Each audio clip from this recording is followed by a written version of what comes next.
शांति। बाबा हम बच्चों को प्रवृत्ति में रहते निर्वृत्त रहने, कर्म करते हुए भी कर्म से अकर्मी बनने की पूरी नॉलेज दी है, जिस नॉलेज के आधार पर प्रवृत्ति में हम बैलेंस रखकर चलते हैं।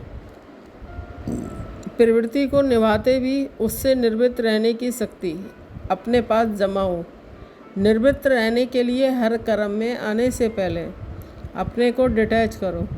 एक सेकंड अशरीरी बन फिर कर्म करो तो वह कर्म गलत नहीं हो सकता। देही अभिमानी बन फिर देह के भान में आकर कार्य व्यवहार शुरू करें तो उस कार्य का ना अभिमान होगा, ना बोझ होगा, ना रॉन्ग होगा, ना डिस्टर्ब होंगे।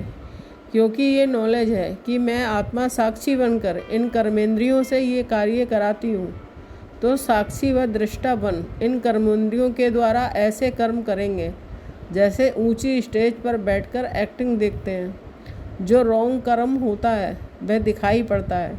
साक्षी हो कर्म करने से बैलेंस आ जाता है।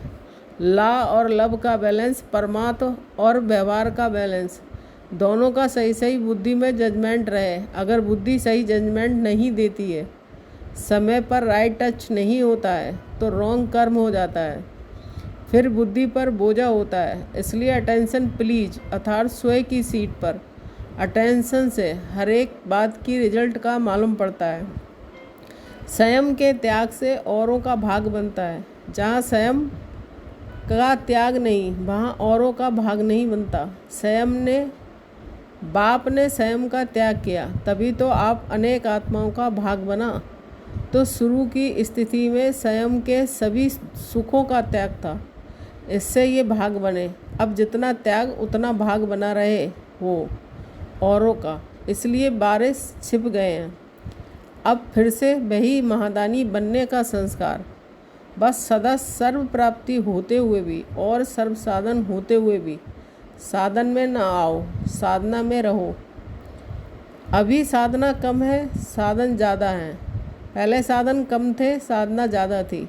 इसलिए अभी निरंतर उस साधना में रहो, अर्थात साधन होते हुए भी त्याग वृत्ति में रहो, जिससे थोड़े समय में ऊंची आत्माओं का भाग बना सको।